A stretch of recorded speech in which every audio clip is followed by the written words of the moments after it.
8h27, on reste un peu dans le même thème. On continue de parler sport.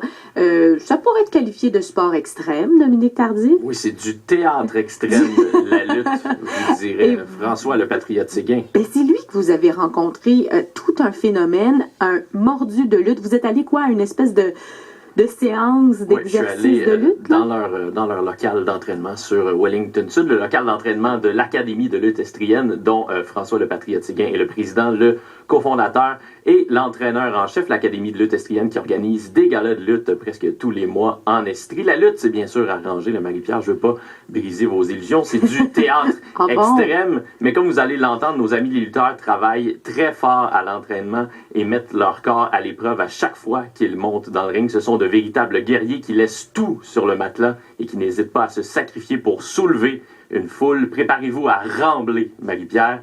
Bienvenue dans le merveilleux monde de la lutte. Allons-y. Venant tout droit des plumes d'Abraham à Québec, pesant 185 livres, le Patriote Séguin! Moi, je suis devenu lutteur un peu par accident. Ça peut être drôle à dire comme ça, mais en fait, moi, c'était dans mes études au cégep que j'ai faites à Montréal. J'ai croisé un lutteur qui était dans la même discipline que moi au cégep. Les lutteurs sont partout. Les lutteurs sont partout, effectivement. On est vraiment partout. Et c'est ça. Donc là, lui, il faisait de la lutte amateur à Sorel et une fin de semaine où j'avais rien. Il m'a dit, mais regarde, viens François, on va voir ça. Puis finalement, il manquait un arbitre.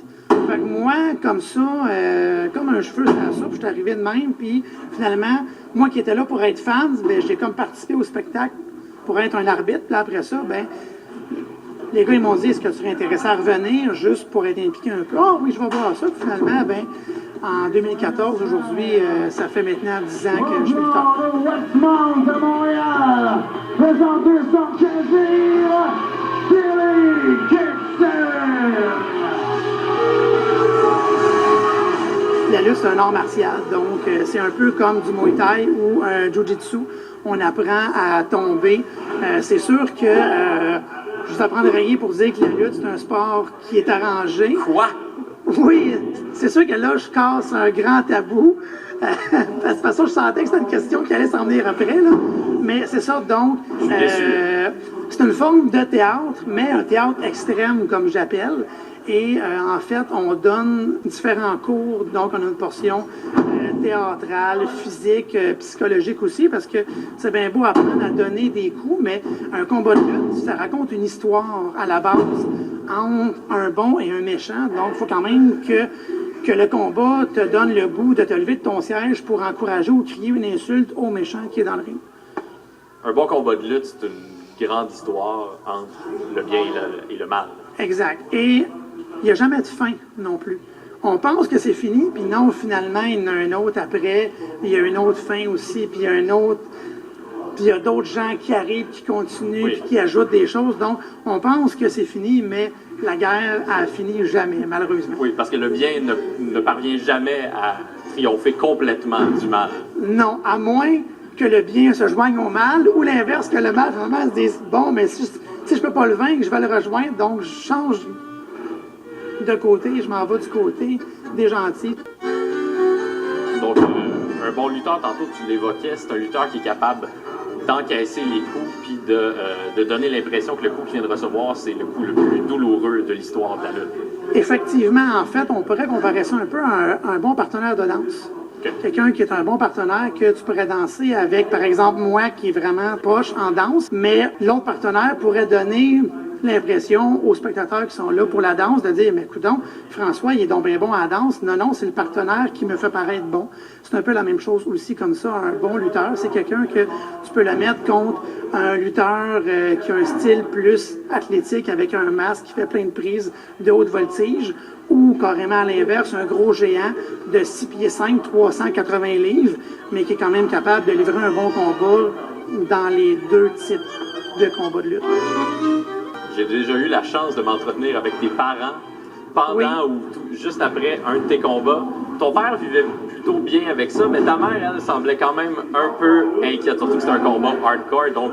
Oui, je m'en rappelle. C'était au mois de mai dernier, là, c'est ça, mais justement, pour des combats comme ça, ma mère, je l'avertis toujours un peu à l'avance pour dire, regarde, non, là, il va arriver telle affaire, puis là, si j'ai mal à l'épaule ou telle chose, c'est prévu dans le scénario parce que le méchant a triché, qui fait que j'ai mal à l'épaule ou que j'ai mal au genou, à la cheville, au dos, bon. Fait, mais c'est sûr qu'un cœur d'une mère, ça reste un cœur d'une mère qu'elle voit son petit bébé se faire tabasser, puis elle aime jamais ça, mais c'est ça. Donc, une fois de temps en temps, ça arrive que je la regarde, je fais un petit pouce en l'air, non, ça va bien, inquiète-toi pas.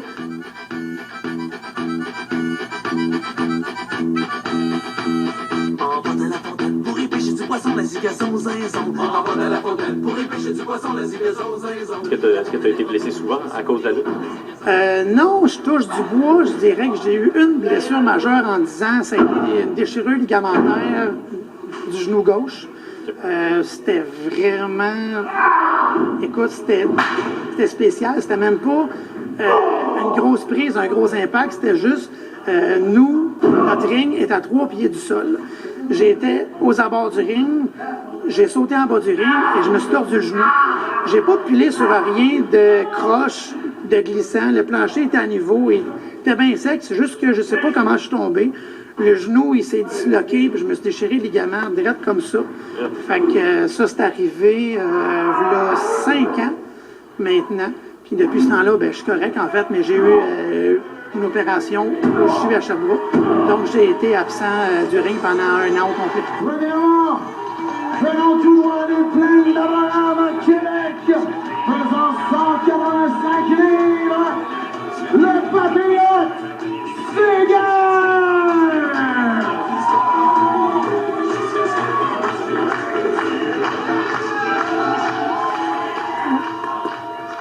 Quel monde fascinant! Oui! Oh!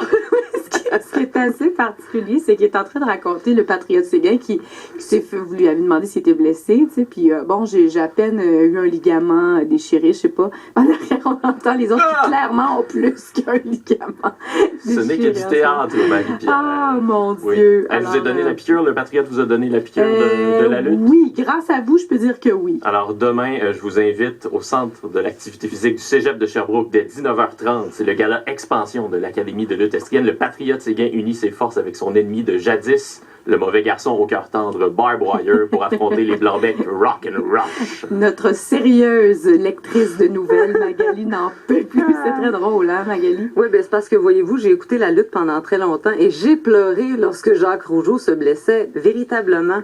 Oh, vous êtes comme la mère du lutteur. Je me reconnais. Les lutteurs sont partout, mais les fans de lutte sont partout. Je me souviens des méchants aussi. Ça me touche.